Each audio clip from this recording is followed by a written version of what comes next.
Okay, all right, we're back with our third video of using Posh Easy Win. First couple of videos went over some of the highlights, some of the key features, a lot of the what you can do and how to do it with Posh Easy Win. Shout out to Daniel Komnick, PowerShell God. He just keeps pumping out feature after feature with a tool like this. So I'm excited to see what's next. And what else he can bring to this this great tool that you see in front of you right here. So in the previous video, we went over importing host names, computers from Active Directory into a CSV file that is then used in conjunction with the main script so that you can visualize your endpoints right here. And so we're going to start going into like the querying features, some of the graphing features, endpoint connections, process data, PowerShell connections, things like that. They help it kind of, be a little bit easier for the analyst to kind of sift through data if they're particularly interested in one endpoint and they want to start their analysis. So I'm going to go ahead and jump into one particular feature, which is the graph data. It is in beta mode, but I found it to be pretty stable for the most part. And when you hover over graph data right here, it kind of gives you like a little tooltip. It tells you, hey, this utilizes the PSWriteHTML module, something that we spoke about in the previous videos, to generate data in web browser. So we're just going to go ahead and pick up where we left off. We already have WinRM enabled. We have the right credentialing. Now, since we're going to be querying an endpoint, another workstation, you can use workstation admin creds. You don't necessarily need DA creds to do this particular function. So I'm going to go ahead and let's see here. I guess I'll select Win10.04. So what you want to do is you want to check the box. Now, if you wanted to PS remote into this particular host, or if you wanted to do a testnet connection to see if WinRM is up, you can check the box and then hover over the name and then make sure the name is highlighted, right? Left click that and then right click. And then you'll have a ton of more other features that you can use. If you have remote desktop enabled, where this host can use RDP port 3389, enter PS session. It shows you in the when you hover over like each particular way that you can get into the endpoint, you can see some of the information about how it establishes the connection via what method and so on and so forth. It's actually, this tool is really great because not only will it allow you to do certain things with PowerShell, but it also teaches you a little bit too along the way. So it's great to just sometimes, pop open PowerShell and fire up Posh Easy Win and just poke around and just learn as much as I can about some of the features. So if you wanted to enter PS session, you definitely could. It's very easy. When RM is enabled, just go ahead. You have the right credentialing to do so. They'll tell you what cred you're going to be using, and you're going to be entering a PowerShell session into this host. You can go ahead and click yes. And as you can see right here, we are administrator, but we are on the Win10.04. You can go ahead and kill your connection if you want to, or explore and do some more PowerShell command line type stuff. Completely up to you, but just wanted to kind of show you how to actually PS remote to the endpoint. Very easy, very simple. Now back to what was originally was going to happen was we're going to graph some data from this endpoint so that we can kind of visualize stuff easier when it comes to, we'll just start off and say endpoint network connections, right? So you can select your endpoint, make sure that the box is checked. Right here, it's unchecked. Now it's checked, and graph data. And let's go for endpoint network connections. Make sure this box is checked right here. If there's other data you would like to collect, you very well can do so. Now you'll see some other options right here. Endpoint data deep blue dive. This came from a Deep Blue PowerShell script I won't get into that right now, but it was something that we came across about a year ago, trying to use this Deep Blue script. I forget the actual creator of this particular script, but it was used to kind of just sit through the event IDs and see if we can match any like regex to anything malicious happening in the command line. But I know for this particular purpose, we're going to do endpoint network connections, and then we could probably go into endpoint process data. So you have this selected, and you go ahead and collect and graph, and you'll see a job. And we'll go ahead and we'll click this right here. You'll see that the monitor job feature will open up, and actually that was kind of quick. I didn't have enough time to click to notify me, but it was real quick. So we'll go ahead and view the data. But with monitor jobs, if you have a particular job that you push or you're doing on an endpoint, you can then issue that job out to the endpoint or that query, and then continue on about your business if you wanted to do some other type of selection of queries and stuff like that. Now, if you want to go ahead and view your data in the web browser, once you collect from the endpoint, you can just simply view it in grid view right here. So if you are more accustomed to looking at your results in this particular format, you absolutely can see everything that's connected, establish connections, so on and so forth. Now, if you want to view it in HTML format, and we want to say, all right, we want to just look at established connections. So we'll go ahead and uncheck close wait and uncheck time wait, and exclude IPv6 and exclude the following loopback IPs. And we'll go ahead and click OK. And then what will happen here is it'll use the PSWriteHTML module to populate this data in your web browser. So really nifty way of looking at your endpoint and seeing exactly on what process ID, what particular connections are occurring on what ports, and what the destination IP is. So these little symbols right here, it's kind of like your network interface card on your endpoint. This particular binary secondionbeat.exe, I just like rename them like my beat agents, and when I deploy them out so I can keep track of like where they're going, is on process ID 972, I believe. Yep. And this is the host right here, Win1004, sending data to 1.181 over 5044 logstash. So now we're kind of like getting more oriented to what connections are on the host, things like that. If you wanted to view this in a different format, you absolutely can. You can go to charts right here, view it in charts. Kind of scroll down, get a feel for this feature. I don't use the charts feature for PSWriteHTML module too much.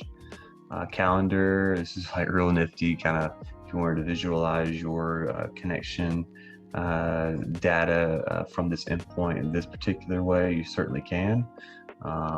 Pane search and table search, sometimes a bit easier just to look at it in just text file type format. So now I went ahead and I ran some other queries using the PSWriteHTML module conversion and was able to pull back some process data.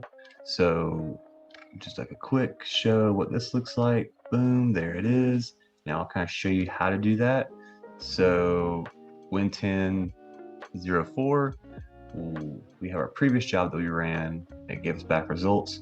Now let's graph some more additional data. We'll do process data from the endpoint. So any processes that are on the endpoint that maybe making connections or anything like that, or doing particular things, we want to go ahead and just kind of get like more oriented to that host to see what's going on, what kind of processes are running on the endpoint, right? So you go ahead and collect and graph data, and let's see if we can do it right now. Boom. Maybe this is a job that might take a while and you want to go and do something else, la-di-da-di. Let's say I'm poking around, I'm doing, I'm looking at more scripts this way, or let's say I'm looking at PowerShell scripts, just kind of show you what happens here in just a minute. whenever this completes, it should notify me that the job is complete. See, it's thinking, and let's see here if it does what we want it to do. Oh, there it goes. So it says process data, task completed, gives you the time. Pretty cool. So it notifies you, right? Now, if you have a system that has more resources, you can, 16 gigabits RAM, really crazy good CPU, this would be like nothing. So it's not really task heavy, but this is a virtual machine, so yeah. But you can see it notified me, which is a really cool feature that Daniel Komnick put into the tool, because you, as an analyst, might be multitasking, and you're like, maybe I don't know when that job's gonna complete. I gotta do something else before I lose track, or maybe I'm putting something in my op note and I want to be notified, so I don't lose track of where I'm at. So, yeah. So you go back to your monitors jobs. All right, so we have data from the endpoint, process data. So I already did this query beforehand, but I just wanted to show you. I'll show you again real quick. So go ahead and open it in the browser, and you can view the particular pieces of information, kind of like how we did with network connections, and see exactly what process name is on the endpoint, process IDs, start times, CPU utilization. You can kind of just keep going down the line. Maybe something in particular strikes your interest. You're looking for something, or you're just trying to become, like I said, oriented to the endpoint to see what's going on. Or if you'd like, you can visualize the data. This is really cool. I like this feature because it kind of helps me to pinpoint exactly what particular processes have network connections. And kind of zoom in real quick, and we can see right here, service host, established connection. So something on 443, an established connection from the endpoint. Let's scroll back out a little bit. And all right, so we have some more established connections. Let's see right here. So got LSAS, kind of interesting. What's going on there? Let's go ahead and back off a little bit. See, scour around our map, see what's going on. Okay, all right, so nothing interesting there. Let's go to processes associated with endpoint, and we can see, we can kind of group everything together. Let's scroll in and look at our data. Let's see, what's this right here? So network connection established from this process ID. All right, service host.exe. Scroll back out. What is this right here? All right, very interesting. Right here. Let's see if find anything else of interest, or just kind of orienting ourselves to everything. All right, so looks like we have something right here.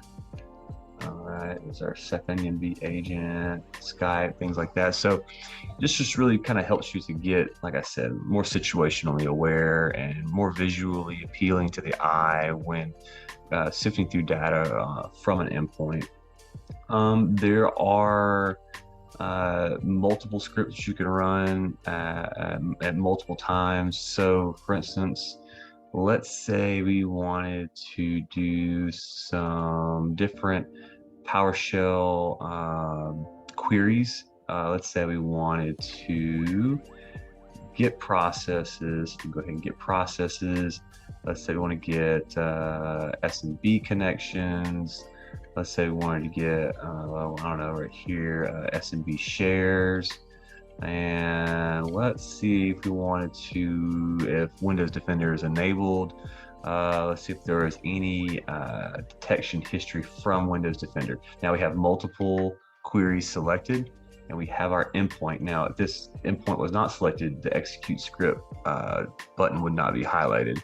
Now, for this right here, if you know you're running a job or jobs, multiple jobs that may take some time, you can up the time right here, and it kind of gives you like a little blurb, sets the background job timeout. So if you think the job might take longer, or if it doesn't complete after a certain time, say, hey, this should be completed in 300 seconds or less, then it'll time out, right? So we'll just set it for 300 in case it does. I mean, I know you guys probably don't want to stare at me for 300 seconds, but we'll just kind of set that right there.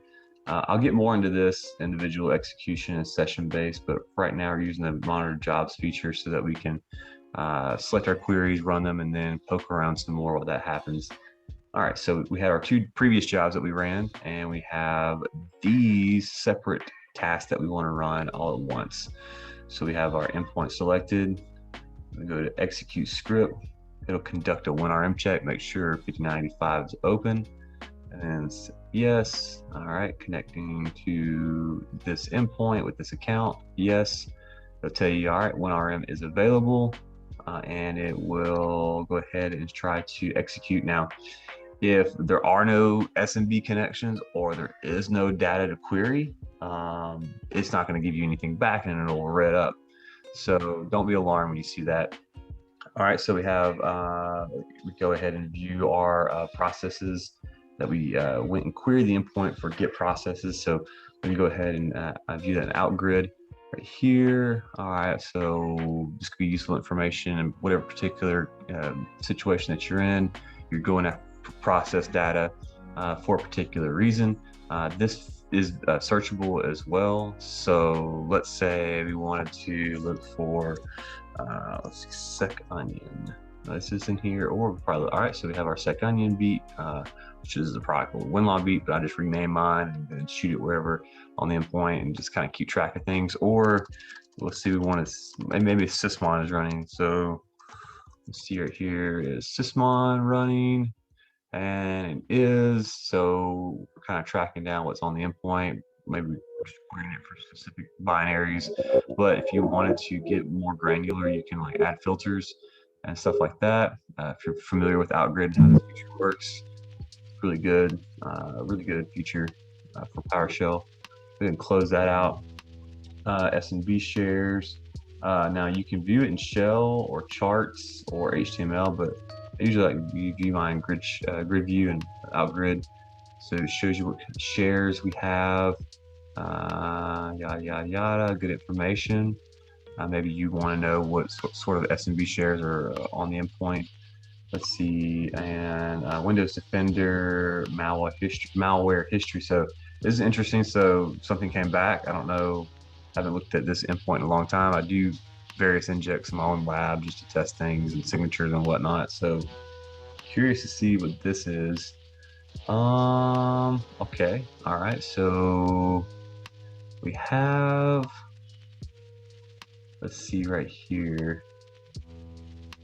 This is just Windows Defender's, I guess, threat name, but it's hit on something in particular.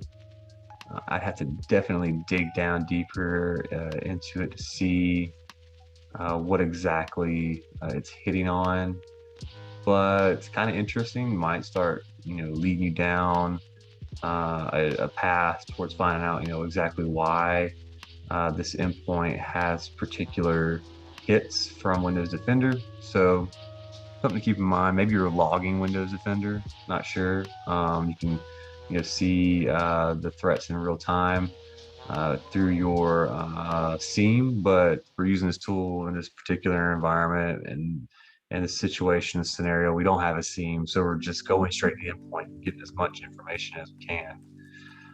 Without going too crazy into this video, I just kind of wanted to show some key highlights for the graph data feature, getting processed data from the endpoint, network connection data, and things like that, and showing you how you can run multiple jobs at once and using certain key type features right here.